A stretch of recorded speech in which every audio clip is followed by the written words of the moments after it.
Welcome back to this week's Hot and Cold Report brought to you by Fantasy Baseball Cafe. I'm Jason Gilbo. Once again, taking a look at some hot and cold guys here, looking at the second half, quick starters, and as well as some guys off to some slow starts out of the gate here. Um, Jumping right into things, we're looking heading to the plate. Nobody really hotter right now than the Yankees offensively, just kind of 1 through 9 getting the job done, outside of maybe Jacoby Ellsbury, who hasn't been quite the same since coming off the break. But guys like Teixeira, McCann's hitting the ball pretty well. Chris Young, when the lefties are on the mound. Beltran every now and then.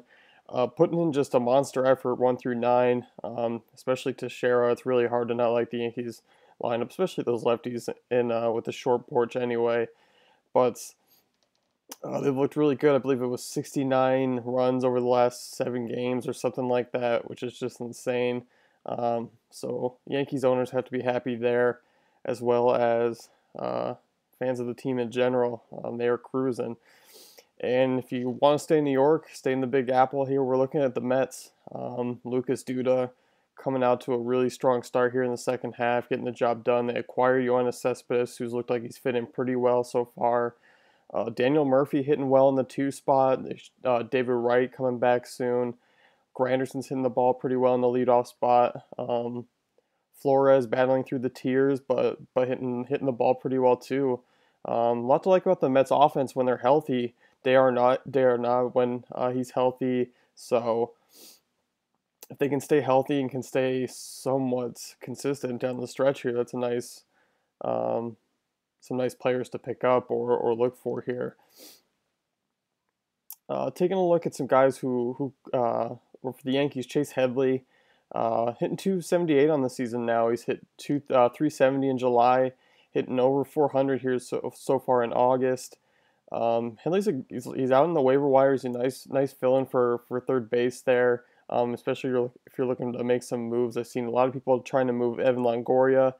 So if you get, you need a fill-in for third base, look Headley's way. He's hitting really well right now. Of course, you got like the lefties out there with the short porch. So Headley's not having a tremendous home run season, but still can give you a couple dingers in the weekly leagues there. Like I said, Duda, he disappeared most of the summer after that hot start. He was like leading the league in doubles early on, hitting the ball well, hitting some homers, hitting lefties really well. I think we kind of figured a hot streak was coming. We just didn't know when. We didn't know how long it would be. Would it be worth keeping him on the bench? And I think that's going to be the same thing here going down the stretch. Yeah, Duda's got a nice shot out of the cannon here with 9 homers since the break, but hitting 270, we know he's going to creep back down to hitting 220-ish over a span of a couple of weeks. And if he's not, balancing it out with some homers and RBIs, there's not a lot to like about him. He's just one of those risky guys you just got to deal with, picking him up or dropping him, trying to figure out where he goes. I like leaving him on the bench, but if you have a waiver wire, you're probably just going to end up having to toss him back out there with not much luck getting him back if he heats up again. But I don't see him sustaining this, the 9 homers, but I don't see him sustaining hitting, upper 200s at all going forward. Nelson Cruz has really bounced back since the break, kind of slowed down beforehand, has 10 homers since the break. He has 5 in 5 straight games, hitting 383. It's always nice when a home run guy is hitting high for a high average. Cruz owners got to be happy there with the stretch he's bringing, and even Cano showing some signs of life too. So nice to see some Mariners. Got Seager there going, hitting the ball pretty well. That Coors series going on right now is a nice bonus. So Chris Davis, 8 homers, 297 average since the break. I'm not surprised with the 8 homers. The guy's got massive power, but I am surprised with the 297 average. Still not a guy I see sustaining that high average. But people are always on the lookout for power, just because I've seen even, although he's not healthy now, Steven Souza, people like him even though he's hitting 230 and the strikeout rate is near 30%, and that kind of goes the same with Jock Pederson. Chris Davis is along the same lines of those styles of player for this season. So I really like actually while his value's up there, seeing what you can get for Chris Davis moving forward. Maybe a nice 2-for-1 deal. Maybe you can get a nice quality bat in return that's going to be stable down the stretch. I just don't trust Chris Davis. Um, so I like seeing what you can get for him out there. Joey Votto, really bounce back candidate of the year, 482 since the break. David Ortiz showing some signs of life.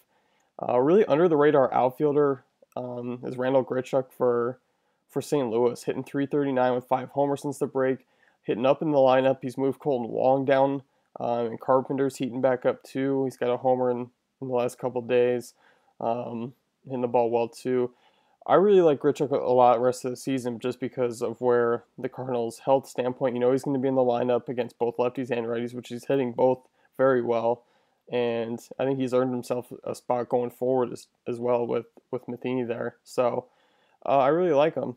And, he's hitting well for power, which I like, as well as hitting for a decent average. So, and hitting in the top of the lineup, you're going to find himself in a lot of RBI chances in that lineup. So, a solid bat there.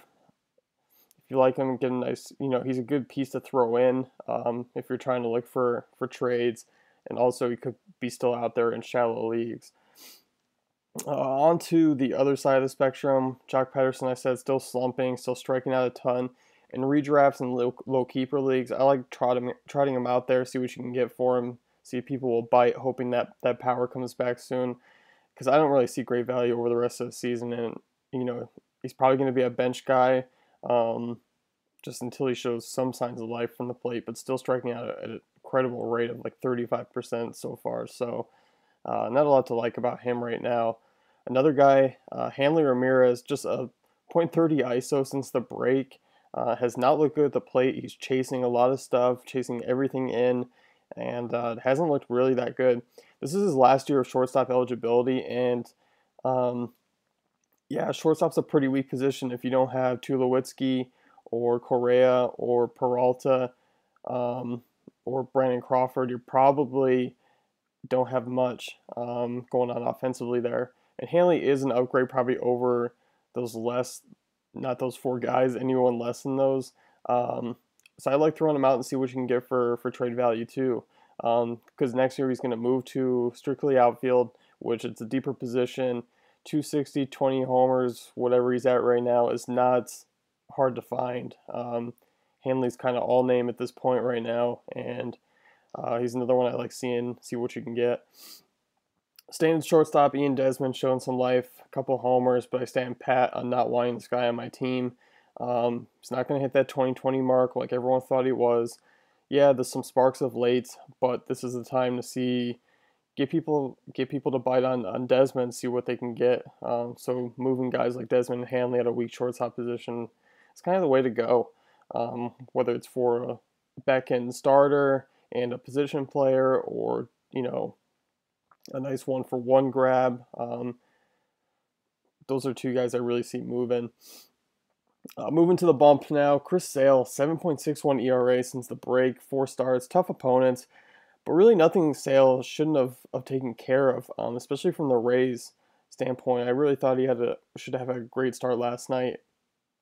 Did not look good. He had 9 strikeouts, but ERA was up. Hasn't looked that good. He'll get the Angels next week.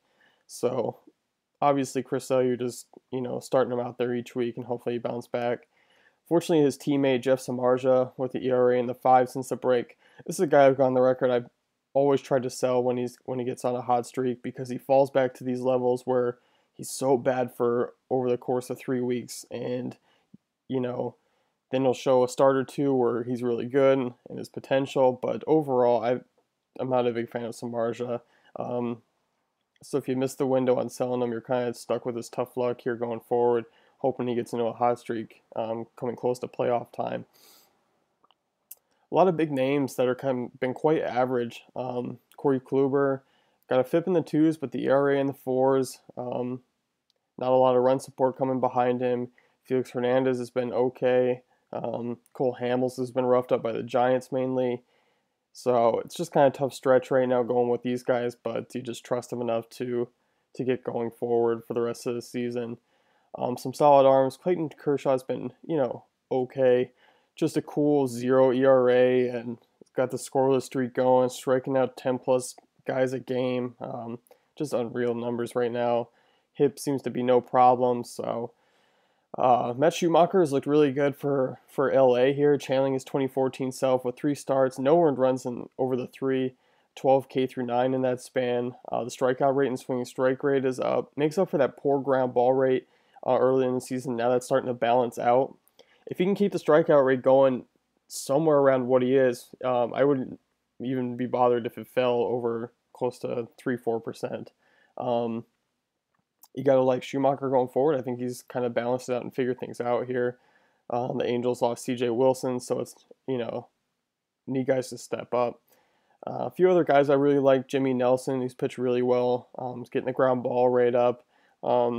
His struggles have always been really against left-handed bats, but he's kind of put that to bed here over the last few starts and looked pretty good. Taylor Youngman, another one. I really like. He gets the Padres today. A little bit lower owned, kind of overlooked, but I like him too.